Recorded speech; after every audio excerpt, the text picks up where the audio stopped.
신명기 7장 1절부터 보시겠습니다. 내 하나님 여호와께서 너를 인도하사 내가 가서 차지할 땅으로 들이시고 내 앞에서 여러 민족 헷 족속과 기르가스 족속과 아모리 족속과 가나안 족속과 브리스 족속과 히위 족속과 여부스 족속 곧 너보다 많고 힘이 센 7 족속을 쫓아내실 때에 내 하나님 여호와께서 그들을 내게 넘겨 내게 치게 하시리니 그때에 너는 그들을 진멸할 것이라.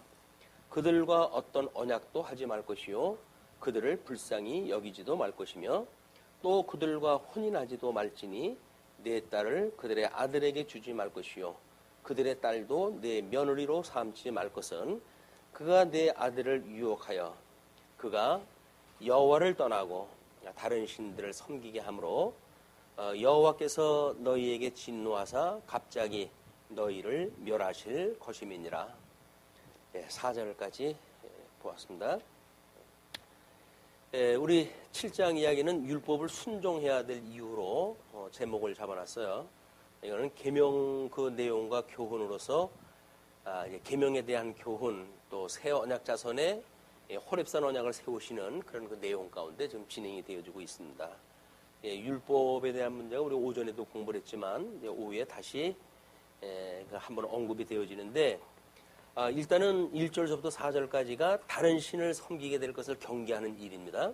다른 신, 아마 이거는 나 외에 다른 신을 섬기지 마라. 이것이 제1계명이라고 했어요. 제1계명. 그러면 이제 나 외에 다른 신에 대한 것을 문자적으로 구약 성경에서는 이야기하기를 이제 이렇게 진행이 되어지는 겁니다. 내 하나님 여호와께서 너를 인도하사 내가 가서 차지할 땅으로 들이시고 이야기해요. 이거는 지금 하나님께서 열조와의 언약을 하시고 이 언약을 상실해서 애굽에 종노릇을 하게 하신 뒤에 출애굽을 시키셔가지고 여기서 이제 계명을 주셨어요. 이 계명의 내용 중에 지금 나 외에 다른 신을 섬기지 마라라고 하는 것이 제일 계명인데 이렇게 이걸 주시고 이걸 주신 이유가 그 이야기입니다. 이걸 주신 이유가 하나님께서 약속하셨던 땅, 이것이 약속의 땅이에요. 약속의 땅, 이거는 우리가 이제 가나안 땅이라고 이렇게 이야기합니다. 가나안. 약속하셨던 가나안 땅에 들어갈 때 차지할 땅으로 들이시고 내 앞에서 여러 민족, 이런 그 민족을 너보다 많고 힘이 센 7 족속이라고 이걸 압축을 갖다 해서 설명을 합니다. 7 족속이 있는데 이 7 족속은 너보다 이제 많고 힘이 센, 이 많다라고 하는 것하고 힘이 세다라고 하는 그런 그 이야기는 숫자와 어떤 양, 질량 문제로 해가지고 가나안 땅에 들어가는 이스라엘 백성들이 스스로의 힘으로는 해결할 수 없는 이런 그 세력들이 있기 때문에 그 힘이 센 7 족속을 하나님께 쫓아내시게 될 터인데 그 쫓아내실 때에 내 하나님 여호와께서 그들을 내게 넘겨 내게 치게 하시리니 이런 그 족속을 지금 언약자손한테 주어가지고 이 언약자손으로 하여금 이거를 치게 한답니다. 치게. 공격을 갖다 할 수 있는 그거를 치게 하신다. 이걸 소위 우리가 이게 나 외에 다른 신을 두지 마라라고 했던 하나님께서 우리 여호와께서 이제 하나님이 모든 거를 본동사를 하나님이 하신다라고 이렇게 이야기를 했어요. 하나님이 하신다. 성경에 나와져 있는 주동사는 하나님이고 본동사는 이제 우리 그 하나님이 하신다라고 하는 이야기인데 여기다 이제 간접 주어고 간접 우리 수로를 써가지고 하나님이 이제 언약 자손에게 이거죠. 자손에게 그다음에 하게 하신다 그 이야기. 하게 하신다. 이거는 주동사와 주어와 본주어와 그다음에 본동사를 우리가 풀고 그 안에 있는 간접 주어고 간접 수로를 우리가 해석을 해야 되는데 이걸 우리가 내재라고 이렇게 이야기를 했어요. 내재. 그리고 이걸 초월한 이거를 초월된 하나님의 섭리. 이는 내재적으로 초월되진 하나님의 섭리는 입체적으로밖에 설명이 안 돼요.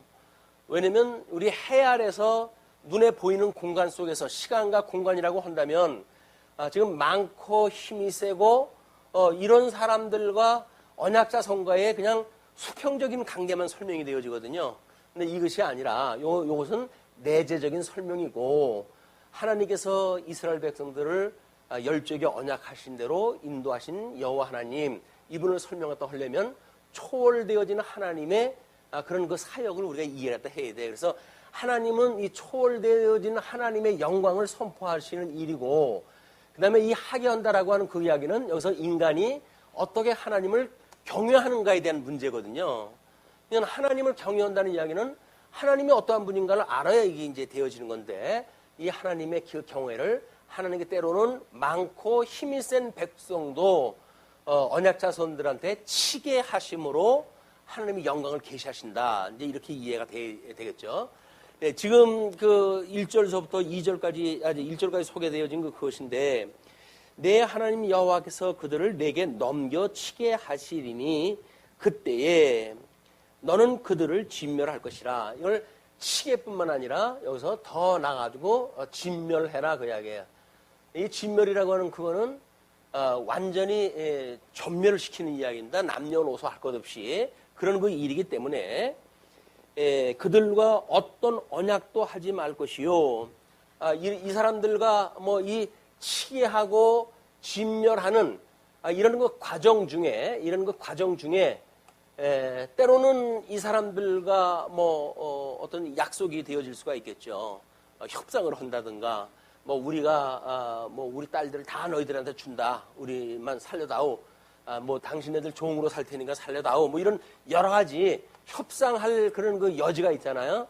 이걸 일치하지 말라 그 이야기입니다. 이를 언약을 하지 마라 그 이야기예요. 이 언약은 본동사 이 하나님께서 만사를 언약대로 지금 이루어 가시는 분이기 때문에 그 이야기죠. 하신다. 이것이 성취하시는 분이기 때문에 이 가운데 있는 너희들이 스스로 무엇인가 약속을 하고 그들과 협상을 맺고 그래서 하나님이 하시는 일에 중간에 개입할 수가 없어 너희들은. 그런 그 이야기예요. 우리들이 이해하기 어려운 것이 하나님이 하게 하신다라는 이야기입니다. 하나님이 하게 하신다. 근데 이 하게 하신다라고 하는 그 이야기는 이렇게 이중적으로 초월되어진 하나님이 내재되어진 모든 피조물들을 섭리하신다고 하는 관점으로 이걸 봐야 되거든요. 근데 사람들은 그렇게 보기를 즐기질 않아요. 그래서 인간 입장에서 하게 하시니까 이 하게라고 하는 그 주권을 주님께서 주셔서 그러니까는 우리들이 이 한다고 했을 때는 우리들의 마음대로 하는 것 이렇게 이해를 하는 거예요 보통. 근데 하나님께서는 너희들 마음대로 하지 말고 내 뜻대로 하게끔 할 거야 그 이야기거든요. 이걸 오해를 하게 되면 하나님이 하게 하신다고 해가지고 성도들의 삶이 이제 자유스러워지는 거예요. 우리가 좋은 표현을 해서 자유고 우리 예수님이 지금 이 죄의 종로로 타던 우리들로 하여금 진리를 깨닫고 이 진리로 우리를 자유케 했음에도 불구하고 그렇죠? 죄에서 우리를 이 자유케 했음에도 불구하고 다시 죄의 밑으로 들어가가지고 죄의 종로로 타는 거를 우리가 자유라고 오해를 하다 하는 거예요. 이건 자유가 아니라 오전에 이야기했던 것처럼 방종입니다. 주권자가 없이 인간이 자기 좋은 대로 사는 것. 이것이 뭐 사사기에서는 하나님이 없으므로 각자 자기 소견 좋은 대로 살았더라 이렇게 이야기를 하잖아요. 자기 소견 좋은 대로 사는 걸 자유라고 이야기를 하는데 이거는 성경에서 말하는 자유가 아니라 죄의 종로로 타는 것이다. 그러니까는 주님께서 주셨던 이 자유를 다시 죄에게 종로로 타는 것으로 기회를 삼지 말아라 라고 하는 걸로 경계를 갖다 해주시는 거죠. 이것이 이 방법, 내재적인 성도들의 삶에 대한 방향성에 대한 문제예요. 방향이 뭐 크고 작고는 사실 중요하지 않습니다. 하나님이 하게 하신다라고 하는 걸 믿는 성도들의 믿음의 분량에 대한 문제이기 때문에 믿음이 어리면 어떻고 믿음이 뭐 강하면 어때요? 하나님 주시는 그 선물인데 그렇기 때문에 이 내재되어져 있는 성도들의 삶은 우리 하나님이 하게 하시는 절대 주권을 가지고 계신 분이다. 하나님 영광은 주권 선포를 갖다 했을 때 가능한 거예요. 모든 만사를 내가 이루어 가시는 거야 라고 하는 주권이 되어졌을 때 그게 영광 선포가 되어지고, 하나님의 주권을 보게 됐을 때, 그래서 하나님의 이 경외하는 성도들의 삶이 은혜로 이것이 깨닫게 되어지는 겁니다. 하나님의 절대 주권과 인간의 자유가 뭔가 모순처럼 이제 보이게 되는데, 인간의 자유는 종속적인 의지이기 때문에 은혜를 인해 가지고 이 은혜의 열매로 만들어지는 것, 그걸 우리가 이제 열매라고 이렇게 이야기를 하고, 이 열매는 곧 하나님께서 맺게 하시는 거기 때문에 은혜의 선물이에요. 이걸 은사, 하나님께서 주시는 은혜의 선물이다. 그렇기 때문에 성도들은 자랑할 게 아무것도 없습니다. 자랑할 것이 없고, 그렇다고 해도 공로를 내세울 것도 없어요. 우리 하나님께서 모든 걸 다 이렇게 섭리하다 했기 때문에 그렇다. 그럼 뭐 하나님이 하게 하신다고 하니까 뭐 우리는 아무것도 안 해도 되겠네요. 그것이 아니라 은혜의 감동을 받은, 이 은혜의 감동을 받은 사람들은 열매를 맺을 수밖에 없어요. 이게 하나님께서 하시는 일이기 때문에 그렇습니다. 인간이 자기의 어떤 의도대로 한다고 한다면, 아이고 뭐 이래도 저래도 막, 근데 공산주의하고 처음 우리 이제 중국하고 뭐 교육이 시작이 되어지고, 그랬을 때 공산주의권에 있는 사람들이 한국 이제 그 뭐 산업 현장에 들어와가지고 적응 못하는 것이, 거기는 잘하든 못하든 그냥 시간만 보내면 먹을 걸 주는 데 아니에요. 일정하게. 근데 이 자유주의의 그 어떤 그 시장 논리는 그렇지는 않습니다. 얼마나 능력을 보였는가가 이제 관점이기 때문에 주인 말 마음에 안 들게 되면 그 사람 잘라버리고 말아요. 거기서 뭐 하든 안 하든 시간만 가면 돈 준다. 이거는 소위 군대에서나 하는 이야기들이에요. 군대 가게 되면 어떻게 해도 국방부 시계는 돌아간다. 뭐 이렇게 해가지고 그냥 대충 시간을 때우는 것. 이것이 군대에 아주 하기 싫은 군대에 불려가가지고 하는 사람들의 일이거든요. 근데 주님의 은혜를 깨닫고 하는 사람들은 이 은혜의 감동이 우리들한테 동력이 되어지는 거예요. 이런 동력이 되어져 가지고 뭐 어떤 동력기가 돌아가든 발전기가 돌아가든 이게 동력기가 돌아갈 때 뭔가 기름을 넣고 엔진을 갖다 돌려야 될 거 아니겠어요? 그러니까는 이것이 은혜라고 하는 동력에 의해 가지고 우리는 열매가 맺게 되어지는 거기 때문에 하나님이 전 인격적으로 우리를 은혜를 깨닫게 하신다는 이야기는 우리들한테 이렇게 우리 주님의 인식의 원리를 보게 되면, 하나님의 말씀을 우리가 듣게 되면, 그 이야기죠. 우리 하나님의 말씀을, 교훈을 듣게 되면 깨달아 알고 믿어 경외하게 되어진다. 이게 전 인격적으로 되어진단 말이에요. 하나님의 말씀을 우리가 교훈을 듣게 되어지게 되면 우리는 깨달아서 알고 믿어 경외하게 되어지는 거예요. 이게 머리로 입력되어지는 정보로 되어지는 게 아닙니다. 이거는 마음의 깨달음이기 때문에 마음의 할례를 받아야 이게 가능한 일이에요. 그래서 우리 하나님의 말씀을 들을 때 귀가 할례를 받지 않으면 우리 어둠에 있는 사람들처럼 예수님의 말씀도 이해를 못해요. 듣지를 못해요. 그러나 하나님께 우리 귀에 할례를 하게 되면 마음의 할례를 받게 해가지고, 이게 전부 마음의 일들이에요. 마음의 일들로 이 깨달은 우리 심성으로 해가지고 깨닫게 되어지는 가운데에 우리들의 이 마음으로 연결되어지는 지성 문제입니다. 이 지성이라고 하는 것은 어떤 배워가지고 내외에 저장되어져 있는 정보의 양이 아니에요. 이거는 하나님을 아는 지식으로의 성품을 갖다 이야기하는 거기 때문에 이 지성과 그 다음에 이 깨달아 알고 믿어, 이걸 우리가 감성이라고 이렇게 이야기를 해요. 감정적으로 공감을 이루는 예수님의 은혜, 예수님의 죽으심에 우리가 참여되어지는 것, 예수님의 부활에 참여되어지는 것, 이것이 우리 감정적으로 해도 공감을 이루는 것들이에요. 공감을 이루게 되어지게 되면 하나님 우리들로 하여금 덕성을 불러일으켜서 우리를 하게 하신다. 하게 한다라고 하는 궁극적 이 열매는 이런 과정을 통해 가지고 이루어지는 거기 때문에 우리는 우리의 인격에 대한 여러 가지 측면을 좀 조명할 필요가 있어요. 그냥 사색이 뭐 없이 그냥 기계적으로 뭐 들으면 뭘 내가 의지 결단을 갖다 가지고 해야지라고 하는 것이 되어지는 것이 아니라 성령께서 철저하게 깨닫게 하시고, 그리고 하나님이 저 영광을 선포하시기 위해서 어떤 주권적 섭리를 다 하는지를 알게 되어지고, 그때 비로소 우리는 이 은혜를 따라 믿게 되어지고, 이 믿어지는 우리의 감정의 문제 또는 지정의라고 하는 그런 걸 이룰 때 경외라고 하는 덕성 문제까지 이루게 되어진다. 예, 로마서 1장에서 타락되어진 걸 보게 되면 우리가 이거를 하나님께서 상실한 마음에 내어버려 두었다 이렇게 이야기를 합니다. 우리를 처음에 상실한 마음에 내어버려 두어가지고 우둔하게 되어지고, 뿐만 아니라 이 감성 문제를 우리로 하여금 부끄러움에 내어버려 두사, 그리고 이 부끄러움에 내어버려 두사, 그리고 덕성 문제를 합당치 못한 일을 하게 하셨으니 이렇게 이야기해요. 합당치 못한 일, 이것이 보통 타락되어진 인간이 가지고 있는 일들이에요.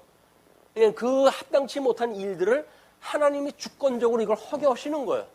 우리를 마음을 상실하게 하고, 양대 언약을 상실해서 복을 상실하게 하고, 나라에 대한 걸 상실하게 했을 때에 인간이 가지고 있는 타락되어져 있는 인간들은 그의 모든 지성이 우둔하게 되어져 있는 거예요. 우둔하게 되어져 있는 이 머리를 가지고 나름대로 지식의 총체를 연구를 갖다 해가는 것이 철학이라고 이렇게 이야기를 했잖아요. 철학을 만들기도 하고, 또 부끄러운 마음에 내어버려둔 이런 그 감성 문제를 가지고 예수를 이야기하기도 하고, 또는 이 덕성 문제, 합당치 못한 일을 하는 인간들이 모여가지고 하나님께서 마땅히 죽어 마땅하다고 하는 그런 그 일들에 대하여 자기네들만 옳다 할 뿐만 아니라 다른 사람들에게도 이것을 옳다 한다라고 하는 것이 타락되어져 있는 인간이 하는 일이란 말이에요. 이것이 소위 윤리 문제로 이야기되어진 거예요. 그래서 여기서 이제 지정의라고 하는 이런 그 이야기를 인격이라고 우리 이야기를 하지 않습니까? 이제 세상에서는 인격, 지정의를 인격이라고 하는데, 적어도 이 깨닫는 문제라든가 또는 이 교훈이라든가 우리의 영성, 죽었던 우리 살아났다든가 이런 그 세계가 이런 해 아래의 인격을 가지고 있는 사람들은 차원이 달라요. 성경에서 이 사람들은 죽었다 이렇게 이야기를 하는 겁니다. 죽은 자들이 가지고 있는 논리예요, 이게. 근데 우리는 예수 그리스도로 말미암아 중생이 되어졌습니까? 중생이 되어졌기 때문에 이런 걸로 되어지는 것이 아니라 우리가 깨달아 알고 믿어 경외하게 되어지는 기독교 윤리를 마땅히 우리가 열매를 맺으며 살아가게 되어지는 것이다. 그래서 하나님의 은혜라고 하는 그것은 철저하게 우리가 어떤 믿음의 열매가 맺게 되어지는 동력으로 작동이 되어집니다. 그리고 만약에 이 하나님이 어떠한 분인가를 아는 이 지식에 이르렀을 때 마땅히 언약대로 이루시는 하나님이 이런 분이야 라고 하는 것 같다 했을 때 우리는 우리가 믿음을 어떤 걸 믿어야 되는 것을 지시할 수 있는 방향을 제시하고 방향성을 가지고 살아갈 수 있는 우리의 삶이 되어지는 거거든요. 우리는 그런 믿음의 지시, 우리가 바라볼 것이 무엇인지 해야 될 것이 무엇인지 라고 하는 걸 모르고 신앙되는 게 아닙니다. 향방 없이 가는 게 아니에요. 신앙생활이라고 하는 거는 전부 방향이 정해지고 나름대로 우리가 나아갈 바를 알고 가는 거지, 이 나아갈 곳이 어딘지를 바라보고 가는 것이지, 모른다고 해가지고 그냥 아무데나 이 어둠에서 헤매는 사람들이 아니다. 자, 이제 그러기 때문에 그런 사람들에게 언약도 하지 말 것이고, 그리고 죽은 자들과 너희들은 산 자고, 이 가난에 있는 사람들은 죽은 자들이기 때문에 그들을 불쌍히 여기지도 말 것이며, 그렇게 해요.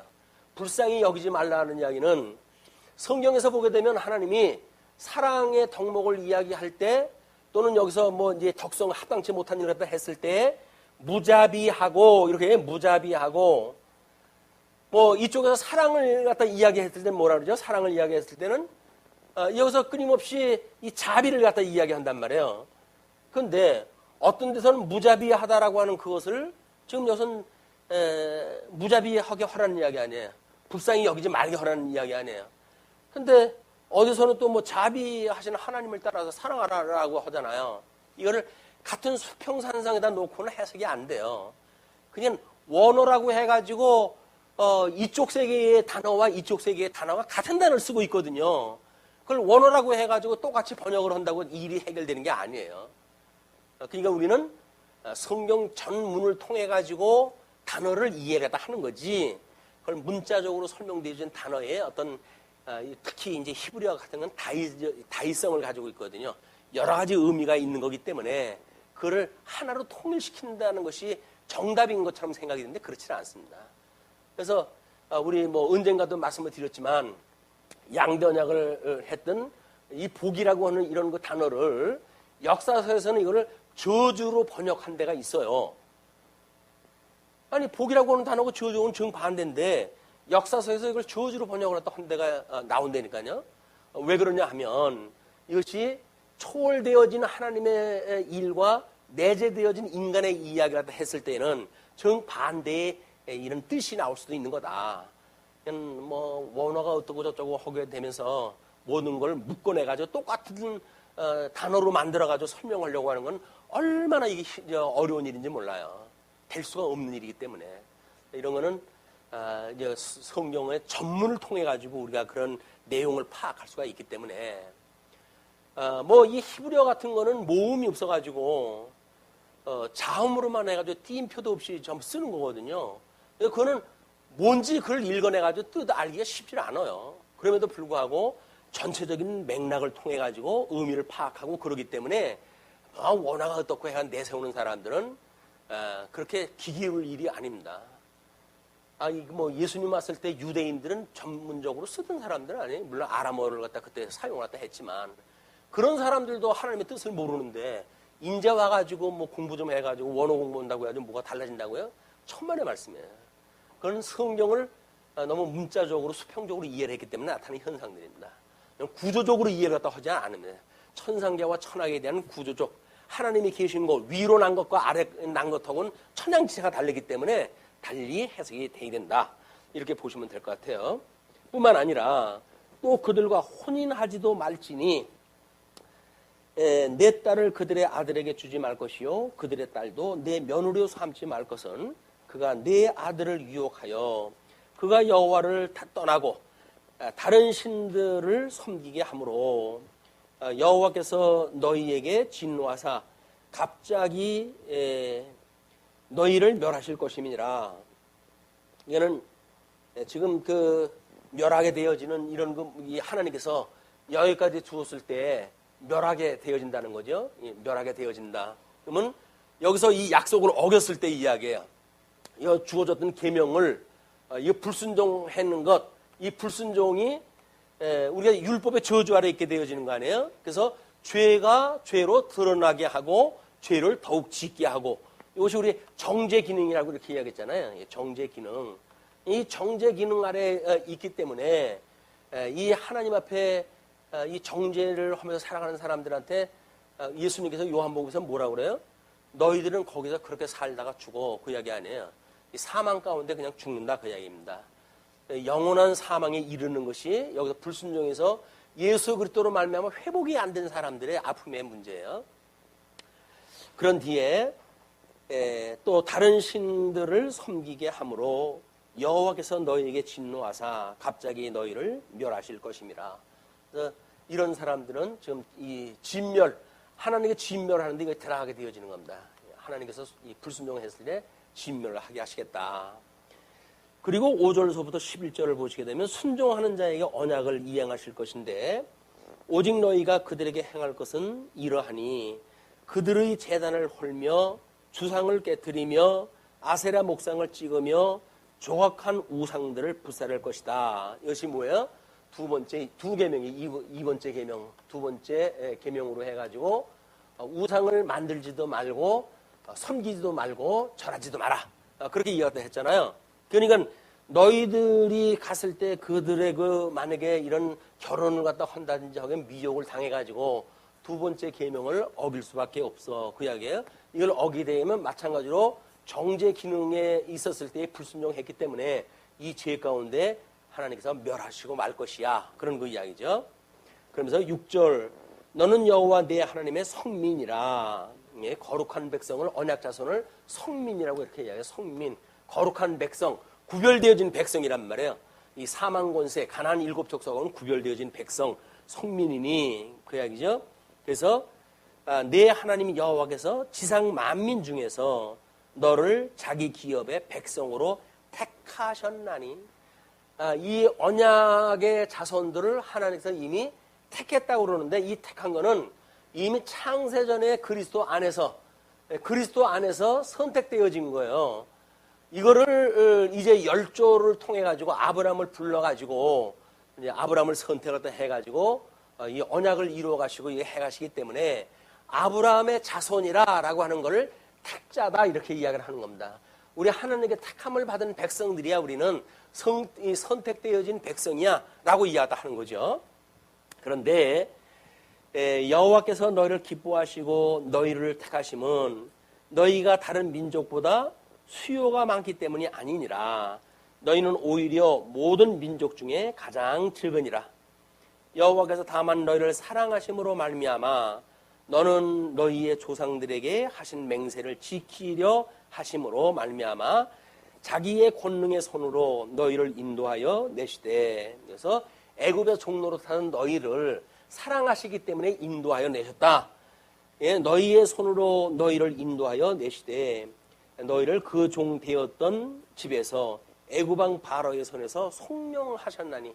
너희 출애굽을 갖다 하고 이렇게 했던 거는 너희들이 잘나가지고 그랬던 것이 아무것도 없어. 내가 너희를 사랑했기 때문에 불러낸 것이야. 그런 그 이야기예요. 그런즉 너는 알라. 오직 내 하나님 여호와는 하나님이시요 신실하신 하나님이시라. 이는 언약대로 이루시는 한 번 언약을 하시면 변개치 아니하시는 신실하신 하나님이시라. 그를 사랑하고 그의 명을 지키는 자에게는 천대까지 그의 언약을 이행하시며 인애를 베푸시되. 여기서 이 정죄 기능이 아니라 하나님 앞에 순종하게 되어졌을 때, 이 순종하게 되어졌을 때 이 천대까지 이르러 가지고 하나님께서 이 언약을 이루어 가시겠다는 이야기거든요. 그런데 이제 뭐 불순종하는 자들에게는 하나님께서 3, 4대 만에 이제 이런 걸 전부 망하게 하신다고 그렇게 약속이 되어져 있어요. 그러면 이 천대를 이루어 간다고 하는 그 이야기는 영원한 언약이 계승되어진다는 이야기거든요. 여기서 우리가 사무엘 하 7장의 내용을 한번 확인하다 해야 됩니다. 이제 그 7장 1절서부터 7절까지 보시게 되면, 사무엘하 7장 1절서부터 7절까지 보시게 되면 성전 건축을 계획하는 다윗의 이야기가 소개가 되어져요. 그 뒤에 8절서부터 보시게 되면 다윗과 언약을 맺으시는 하나님의 이야기가 쭉 소개가 되어집니다. 그 하나님께서 이야기할 때 이렇게 이야기를 하셔요. 그러므로 이제 내 종 다윗에게 이같이 말하라. 만군의 여호와께서 이와 같이 말씀하시기를 내가 너를 목장 곧 양을 따르는 데에서 데려다가 내 백성 이스라엘의 주권자로 삼고 내가 가는 모든 곳에서 내가 너와 함께 있어 내 모든 원수를 내 앞에서 멸하였은즉 땅에서 위대한 자들의 이름같이 내 이름을 위대하게 만들어 주리라. 내가 또 내 백성 이스라엘을 위하여 한 곳을 정하여 그를 심고 그를 거주하게 하고 다시 옮기지 못하게 하며 악한 종류로 전과 같이 그들을 해하지 못하게 하여 전에 내가 사사에게 명령하여 내 백성 이스라엘을 다스리던 때와 같이 아니하게 하고 너를 모든 원수에게서 벗어나 편히 쉬게 하리라. 여호와가 또 내게 이르노니 여호와가 너를 위하여 집을 짓고 내 수완이 차서 내 조상들과 함께 누울 때에 내가 내 몸에서 날 내 씨로 내 뒤에 세워 그의 나라를 경고케 하리라. 그는 나의 이름을 위해서 집을 건축할 것이요 나는 그의 나라 왕위를 영원히 경고하게 하리라.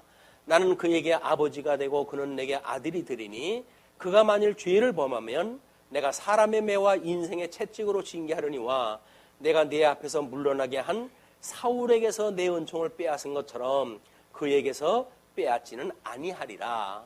그렇게 이야기를 하죠. 내 집과 내 나라가 내 앞에서 영원히 보존되고 내 왕위가 영원히 경고하리라 하셨다 하라.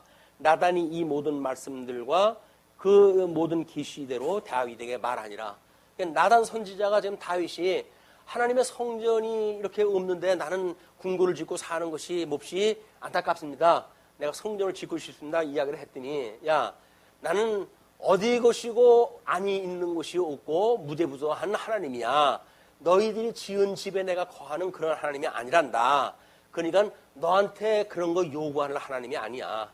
그러면서 이제 함께 하시는, 너가 나에게 순종하는 그런 것이 하나님 앞에 바른 제사를 드리는 일이고, 그 바른 제사를 드리는 일이야말로 하나님과 동행하는 일이 되어진다는 이야기예요. 영적 예배로서의 함께 계시는 일이기 때문에 뭐 예배당을 어디다 진다든지 성전을 어디다 진다든지 하는 거 가지고 넌 떼쓰지 마. 그리고 내가 때가 되면 너희를 이제 예루살렘 또는 다윗성을 장악하게 하고 거기에 내 아들 솔로몬으로 하여금 성전을 짓게 해가지고 너의 왕위가 영원토록 내가 인도해 갈 거야. 그것이 하나님께서 다윗에게 안 주고 솔로몬에게 이걸 약속을 하셨던 내용이기도 해요. 그러니까 천대 이른다고 하는 그 이야기는 다윗 언약입니다. 다윗 언약. 다윗 언약으로 해가지고 이게 완성이 되어지는 거예요. 물론 다윗은 오실 예수 그리스도의 예표적인 인물이죠. 이 다윗에게 하나님께서 이런 약속을 했다. 그렇기 때문에 이제 이스라엘 백성들이 이제 창건되어지고 분국되어졌을 때, 이 분국이 되어졌을 때 여로보암과 르호보암으로 해가지고 갈리게 되어지잖아요. 르호보암으로 해서 남쪽 유다가 되어지고 여로보암으로 북이스라엘이 지금 이제 분국이 되어진단 말이야. 이 분국의 사건은 결국 하나님께서 르호보암에게는 다윗에게 천대 이루도록 약속을 갖다 했으니까 이 르호보암 남쪽 유다가 범죄가 없기 때문에 뭐 여기서 유수되어진 이 사람들을 회복시키는 일이 아니잖아요. 그럼에도 불구하고 천대까지 이루겠다고 했던 다윗의 약속이 이들에게는 계속 존속이 되어져요. 그러나 북쪽 이스라엘은 물론 북쪽 이스라엘은 믿지 않는 모든 열국을 대표하는 그런 그 사람들입니다. 그렇기 때문에 어떤 제국도 이런 수를 노리지를 못합니다. 이스라엘을 압제했던 어떤 제국도 3, 4대가 지나가면 다 망하고 그랬어요. 이런 것이 대표적으로 이스라엘, 북이스라엘을 통해 가지고 3, 4대 만에 왕조를 바꾸게 해가지고 하나님의 이 언약을 이루어 가시는 그런 그 모습을 우리가 보게 되어집니다. 자, 이제 그렇게 하고, 그 10절, 그를 미워하는 자에게는 당장에 보응하여 멸하시나니 여호와는 자기를 미워하는 자에게 지체하지 아니하시고 당장에게 그에게 보응하시느니라. 그런즉 너는 오늘 내게 내 계명하는 명령과 규례와 법도를 지켜 행할지니라. 여기서 행하라고 하는 이야기는 누구라고요? 이 성민 언약자손은 누굴 이야기를 한다고요? 예수 그리스도를 이야기한다 그랬어요. 구약에서의 언약자손, 이거는 단수를 써가지고 예수 그리스도를 이야기한다. 메시아. 그렇기 때문에 예수님에 대한 이야기이기 때문에 구약에서 이렇게 12지파를 통해 가지고 아브라함 후손으로 전 언약자손을 이야기한 거는 예수 그리스도 한 분을 이야기를 하는 거예요. 우리 성도는 그 예수 그리스도와 연합되어져 가지고 그 안에, 그리스도 안에서의 내용물로 우리는 다양한 성도를 이루고 있죠.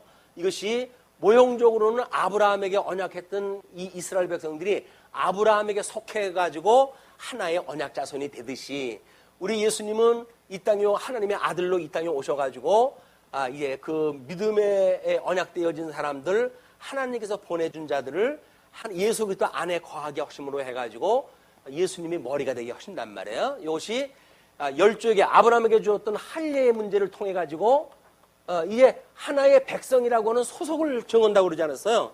할례를 정하고, 물론 모세를 통해 가지고는 이 할례가 아니라 여기서는 이제 유월절이라고 하는 절기를 통해 가지고 죄에서 불러낸 여호와인지를 깨닫게 하시는 일도 소개가 되어지죠.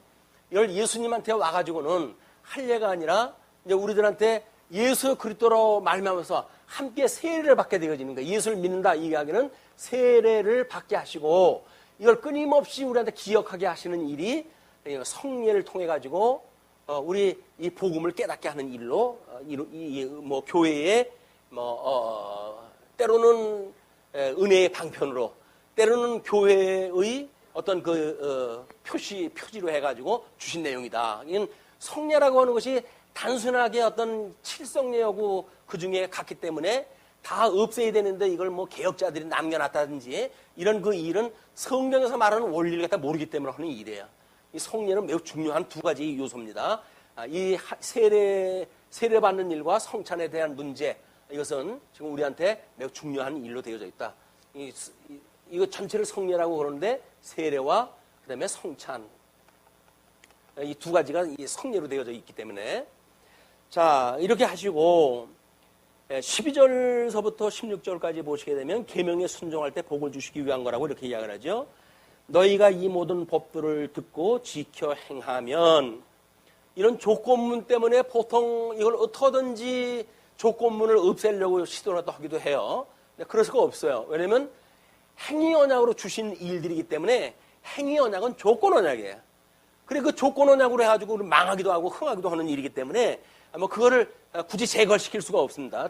필요가 없어요. 왜냐하면 조건 은혜, 이 조건 언약으로 망해야 은혜 언약으로 우리가 회복이 되어지거든요. 그렇기 때문에 조건을 없애려고 하는 거는 모든 사람들을 구원하겠다고 하는 욕심이에요. 이스라엘 백성들이라고 한다면 누구든지 다 구원을 받나요? 그게 아니라니까요. 그런데 그걸 조건문을 없애면 모든 아브라함의 자손들은 다 구원받아야 돼요. 이런 조건이 없어지니까. 그런데 우리는 조건이 자연스럽게 들어가야 아브라함의 자손도 다 죽였다가 또 특별히 예수 그리스도로 말미암아 회복시킬 자들만 구원을 다 해내시는 거예요. 그게 은혜 언약으로 주시는 일이다.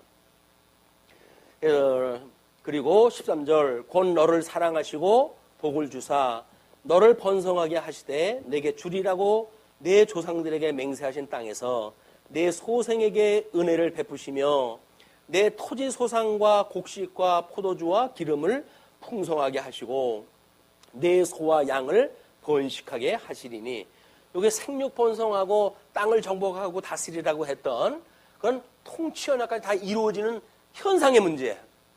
그런데 이걸 신약시대 때까지 끌고 가가지고 이것이 물질적으로 이런 풍족함을 주는 것이 복이라고 그러는데,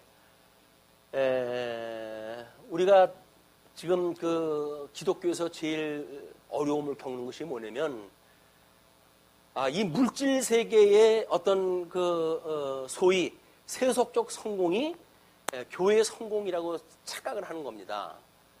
사실은 여기서 부유한 것은, 여기서 부유함을 느끼고 그걸로 기뻐하는 사람들은 하나님 나라에서는 빈곤을 느끼는 사람들이에요. 그렇기 때문에 여기는 밥맛이 없어요. 자꾸 이쪽을 내려다 보게끔 되어져 있는 거예요. 왜? 여기는 먹을 것도 많고 입을 것도 많은데 왜 우리를 강야로 불러내가지고 이 생고생을 시키느냐? 유대인들이 그렇게 불만하다고 하잖아요.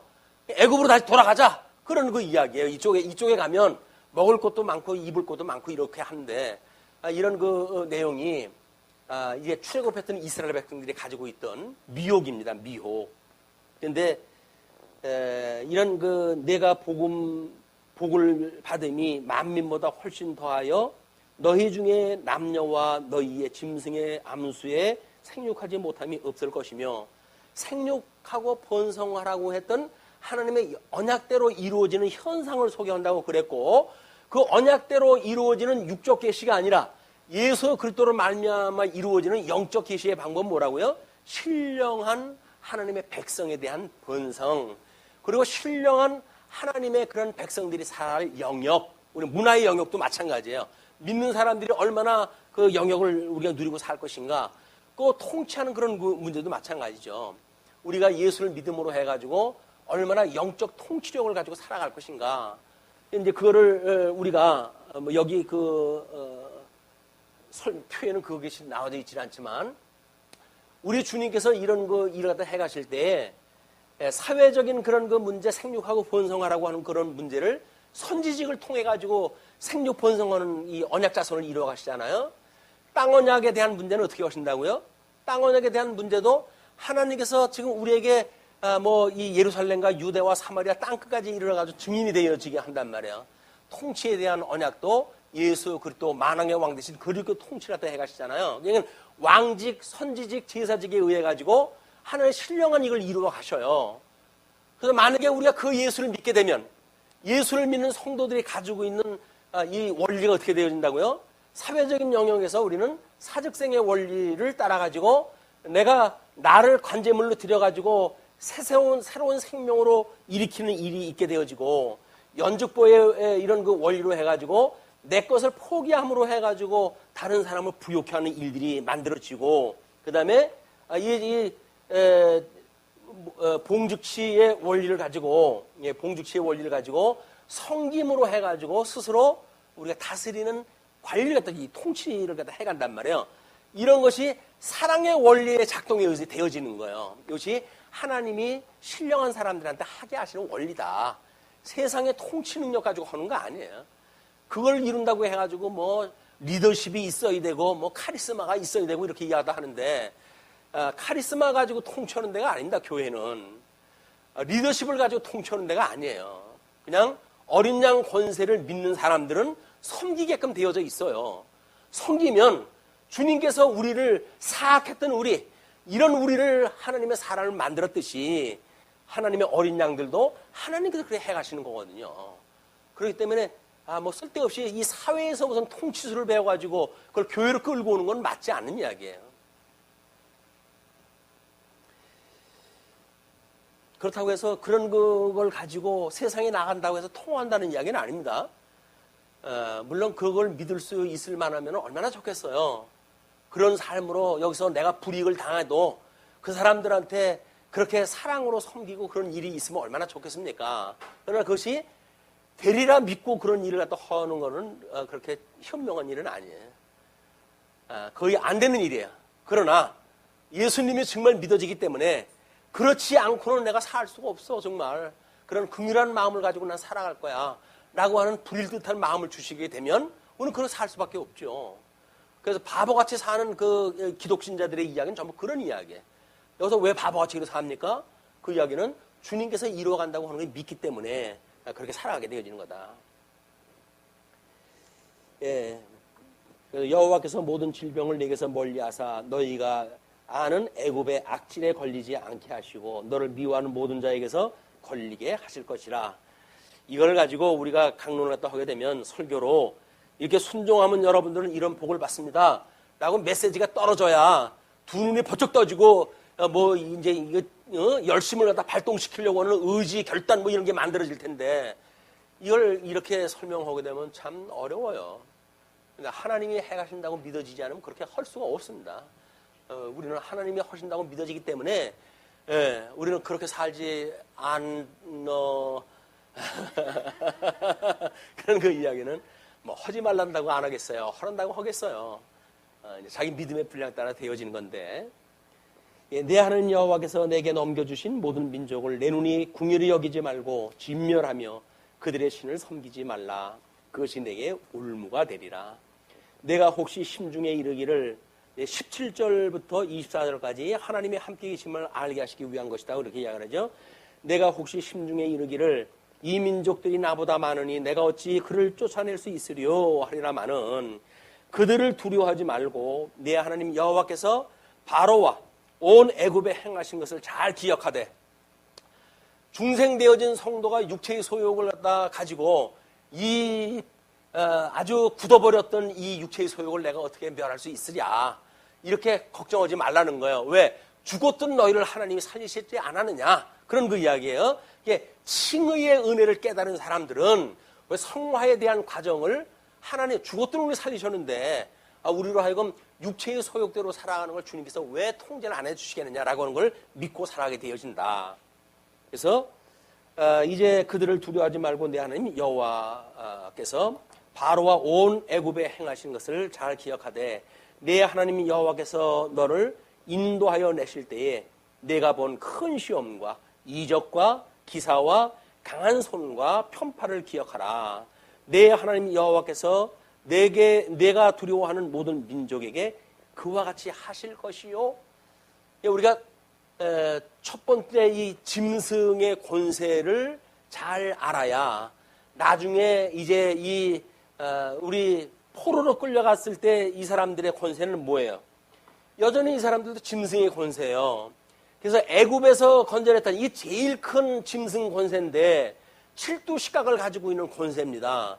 거기에 이스라엘 백성들을 끊임없이 공격했던 아수르, 바벨론, 메데, 바사, 헬라 이 사람들이 전부 이 짐승 권세에 속한 사람들이거든요. 이것이 새끼들이에요. 새끼들. 그러니까 여기서 우리가 이길 수 있는 힘은 애굽에서 불러낸 여호와인 줄 기억했을 때 이게 가능한 거예요. 성화의 과정이 여기서 이제 나오는 거란 말이에요. 우리는 언약자손으로 칭함을 받았다고 하는 그 은혜의 감동이 하나님 나라 백성으로 살아가기에 어떻게 합당한 힘이 발동되어지는가 저 은혜를 깨달았을 때 가능하게 되어지는 겁니다. 그러면서 내 하나님 여호와께서 내 하나님 여호와께서 너를 인도하여 내실 때에 모든 거 하고 20절 내 하나님 여호와께서 또 왕벌을 그들 중에 보내어 그들의 남은 자와 너를 피하여 숨은 자를 멸하시리니 하나님께서 이미 후속 조치까지 다 준비를 다 해놨어요. 그러니까 너무 이잡듯이 해가지고 다른 일 안 하면 안 되죠. 일단 전부 제압을 갖다 했으면 땅에서 농사 빚고 거기서 이제 살아야 돼요. 나머지는 하나님의 왕벌을 보내가지고 다 진멸하다 시켜서 이겠다는 거예요. 그러니까 너는 그들을 두려워하지 말라. 너희의 하나님 여호와 곧 크고 두려운 하나님이 너희 중에 계심이니라. 내 하나님 여호와께서 이 민족들을 내 앞에서 조금씩 쫓아내시리니 한꺼번에 쫓아내지 않고 조금씩 쫓아내신대요. 조금씩 쫓아내시리니 너는 그들을 급히 멸하지 말라. 들짐승이 번성하여 너를 해할까 하노라. 너무 땅덩어리를 한꺼번에 제거시켜버리게 되면 땅이 비어 사람들이 안 사는 데가 많잖아요. 그러면 짐승들이 와도 서식을 갖다 하고 그러면 결국 택한 백성들하고 짐승들하고 싸움이 벌어지니까 그걸 한 번에 멸하지 마라. 그래서 조금씩 하게 되면 한 걸음씩 우리 찬양 부른 대로 그렇게 가다가 보게 되면 이제 그들은 우리가 멸하고 또 그들이 멸하지 않았던 그런 그 백성들은 다른 짐승들이 들어오지 못하니까 붙여먹고 살 거 아닙니까? 그렇게 해가지고 땅을 하나님이 보존하다 하시겠다. 내 하나님 여호와께서 그들을 내게 넘기시고 그들을 크게 혼란하게 하여 마침내 진멸하시고 마지막에 이제 그런 걸 진멸하시겠다는 거죠. 그들의 왕들을 내 손에 넘기시리니 너는 그들의 이름을 천하에서 제하여 버리라. 너를 당할 자가 없이 내가 마침내 그들을 진멸하리라. 이것이 둘째 아담이신 예수님이 십자가에 죽으심으로 그 철장 권세로 모든 사망의 권세의 머리를 치신 사건이에요. 이게 그렇게 해가지고 예수님이 그걸 이루신 사건이다. 그건 우리 하나님께서 너희들로 하여금 다 그렇게 마침내 진멸하다 하시고 그들의 왕들을 내 손에 넘기시리니 너는 그들의 이름을 천하에 제하여 버리라. 너를 당할 자가 없이 내가 마침내 그들을 진멸하리라. 그래서 만왕의 왕으로 이름이 불리게 되어지는 것은 하나님의 모든 피조물들 그 중에서 이제 택함을 받지 않은 사람들을 주님께서 모두 멸하시기 때문에 만왕의 왕으로 우리한테 이 찬송을 받으시는 겁니다. 너는 그들이 조각한 신상들을 불사르고 그것에 입힌 은이나 금을 탐내지 말며 취하지 말라. 제2 계명을 했을 때 우상을 이제 전부 불태가지고 없애라 그랬더니 요거는 뭐 금인데 100개 내면 그게 금이지 뭐 그게 우상인가? 라고 해가지고 야근수 써가지고 그런 생각하지 마라 그러는 거 이야기죠. 우리 그 탐낸다고 하는 그 본질이 우상 숭배라고 그렇게 이야기를 했어요. 그러니까 그렇게 하지 마라. 내가 그것으로 말미암아 올무에 걸릴까 하노니 이는 내 하나님 여호와께서 가증히 여기시는 것임이라. 그래서 이런 우상을 섬기는 이 일이 가상히 여기시는 일이에요. 이게 모세로 하여금 첫째 판 그 계명을 주셨을 때에 이 아론 백성들이 음란히 금송아지를 섬겼던 그런 그 사건입니다.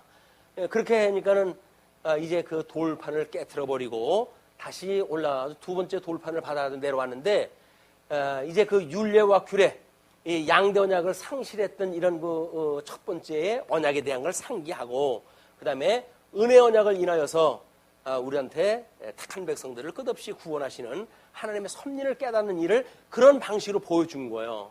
아담에게는 이제 우리 행위 언약을 이 양대 언약을 하시고 에덴 동산에 이끌어 들이시고 그다음에 행위 언약과 은혜 언약을 했기 때문에 아담 한 사람에게 하셨던 언약이죠. 그러나 이 열조는 아브라함과 이삭과 야곱이라고 하는 세 그 열조를 통해 가지고 구체적으로 설명하다 해간다.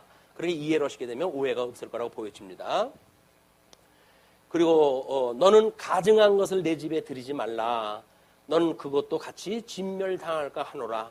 너는 그것을 멀리하며 심히 미워하라. 그것을 진멸당할 것임이니라. 그래서 하나님의 이름을 이제 망령되이 여기는 것, 요거는 제 3계명이라고 그렇게 이야기를 했어요. 그러니까 우상을 섬긴다든지 뭐 이런 거 일들이 행위에 대한 건 그런데 거기서 남는 거를 어떤 유익을 핑계 삼아 가지고 하나님의 이름 앞에 명분을 걸고 이거는 하나님의 뜻이 좋은 뜻일 수도 있잖아. 내 유익이 아니라 하나님을 위한 거야. 이런 명분을 거는 일들은 전부 하나님의 이름을 망령되이 여기는 거야. 전부 이것이 1계명에서 3계명까지 대신 계명을 어기는 모든 일들을 주신 내용이다. 물론 이제 그것이 이 중간에서 살아가는 사람들에게는 저 우상이 대신 계명을 어긴 사람들이 대인 계명을 어기는 걸로 나타나는 거예요, 이게. 그러니까 우리는 대인 계명을 잘 이루어 가지고 대신 계명을 우리가 하나님 앞에 섬기는 일이라도 한다는 건 새빨간 거짓말이에요. 이미 하나님을 상실했고 하나님의 언약을 상실했기 때문에 복을 상실한 사람들 아닙니까?